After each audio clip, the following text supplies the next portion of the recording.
নমস্কার বন্ধুরা, পুজো পার্থ ক্রিয়েশন চ্যানেলে আরও একটা নতুন ব্লগে সবাইকে ভালোবাসা ও শুভেচ্ছা জানিয়ে আজকে একটা নতুন রেসিপি ভিডিও নিয়ে তোমাদের কাছে হাজির হয়েছি। সেই রেসিপি ভিডিওটা হলো, আমরা কিন্তু বাড়িতে বেশিরভাগই কিন্তু পেঁপে সয়াবিন দিয়ে খেয়ে থাকি সবজি, তাই না, বা আলু দিয়ে খেয়ে থাকি। তো আজকে একটা আমি নতুন রেসিপি বানাবো, সেটা হচ্ছে বেগুন দিয়ে আমি যেহেতু কখনো খাইনি, তাই আজকে নতুনভাবে ট্রাই করলাম বেগুন দিয়ে। তো এখানে দেখো আমি সয়াবিন নিয়েছি, আর এখানে আমি একটা বড় সাইজের বেগুন কেটে নিয়েছি, আর এখানে দেখো আদা আর লঙ্কা নিয়েছি, আর সঙ্গে আমি টমেটো নিয়েছি। আর ধনেপাতা বেশি ছিল না, তাই ধনেপাতা খুব একটা অল্প দিয়েছি। আর আলুটাকে না একটু অ্যাভয়েড করছি, কারণ আলুটা কম খাওয়াটাই ভালো।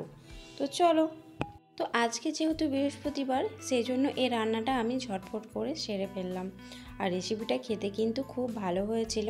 আর যেহেতু ফার্স্ট টাইম বেগুন দিয়ে সয়াবিন খাচ্ছি, সবজিটা আরও বেশি ভালো লাগলো, কারণ নতুন নতুন শিখতেও যেমন ভালো লাগে, আর রান্না কিন্তু খেতেও ভালো লাগে। তো সব কিছু আমি এখন একটু একটু করে কষিয়ে নেব। এখানে দেখো বেগুনটা আমি কষিয়ে নিয়েছি, আর আলুটা আমি একটু সেদ্ধ করে তারপরে আমি একটু তেলে ফ্রাই করে নেব। কারণ আমি যদি আলুটা তেলে ফ্রাই করতে যাই, অনেক টাইম লেগে যাবে, আর খুব একটা ভালো করে সেদ্ধ হবে না। আর এগুলো দেখো, সয়াবিনগুলো আমি গরম জলে ভিজিয়ে রেখেছিলাম, সেই জন্য আমি একটু লবণ দিয়ে আর একটু হলুদ দিয়ে আমি একটু লাল মতন করে ফ্রাই করে নেব। তো চলো তোমরা দেখতে থাকো।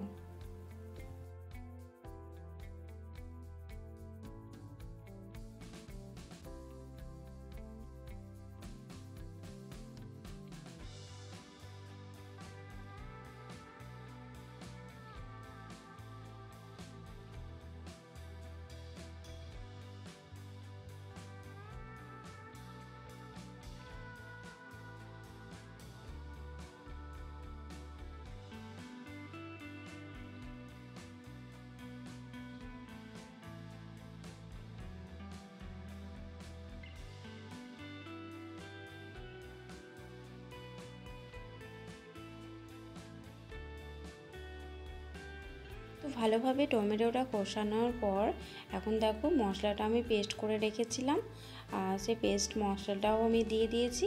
এখানে পরিমাণ মতো লবণ, হলুদ, আর যেহেতু এখানে কাঁচা লঙ্কাগুলো খুব একটা ঝাল নয়, তো সেই জন্য আমি এখানে লাল মির্চ দিয়েছি। আর নিরামিষ মানেই কিন্তু একটু মিষ্টি দিতেই হবে, তাই সামান্য পরিমাণ একটু মিষ্টি দিয়েছি। আর দেখো কষানো কিন্তু হয়ে গিয়েছে। তো এখন আমি একটু ওই বাটির মধ্যেই জল ছিল, ওই জলটা দিয়ে আর একটু কষিয়ে নিলাম। তো এখন দেখো যে ভেজে রাখা আনাজগুলো আমি সব দিয়ে দিয়েছি এটার মধ্যে। তো চলো এটাকেও আমি ভালোভাবে একটু কষিয়ে নেব, তারপরে একটু ঢেকে নেব। চলো তোমরা দেখতে থাকো। দেখো বেগুন সয়াবিন দিয়ে আমি একটু কষিয়ে নেওয়ার পর সামান্য ওই বাটিতেই যে জল ছিল সে জলটা একটু দিয়ে পরে ভালোভাবে নাড়াচাড়া করে ঢেকে নেব। আর যে আলুগুলো আছে, আলুগুলো দেখতেই পাচ্ছ একটু বড় বড় আছে। তো এই আলুগুলো আমি একটু খুন্তা দিয়ে কেটে নেব, তাহলে কি হবে, সবজিটা আরও খানিক গাঢ় হয়ে যাবে। আর দেখো বাজারে তো এখন ধনেপাতা পাওয়া যাচ্ছে, তাই ধনেপাতা দিয়ে আর একটু মশলা দিলাম, যেহেতু নিরামিষ, আর নিরামিষে একটু মশলা না দিলে ভালো লাগে না, তাই একটু ম্যাগি মশলা দিয়ে রান্নাটা সেরে ফেললাম। আর এত সুন্দর খেতে হয়েছিল বন্ধুরা, কি বলবো, দারুণ খেতে হয়েছিল। তো চলো তোমরা দেখতে থাকো, আর কমেন্টে তোমরা জানিও। তো রান্না আমার কমপ্লিট, আর সবার শেষে দেখো একটু মতো আমি এখানে গাও ঘি দিয়ে দিয়েছি। আর ঘি দিলে কিন্তু ফ্লেভারটা আরও বেশি ভালো লাগে। তো তোমরা কমেন্টে জানিও তোমাদের কেমন লেগেছে এই রান্নার রেসিপিটা।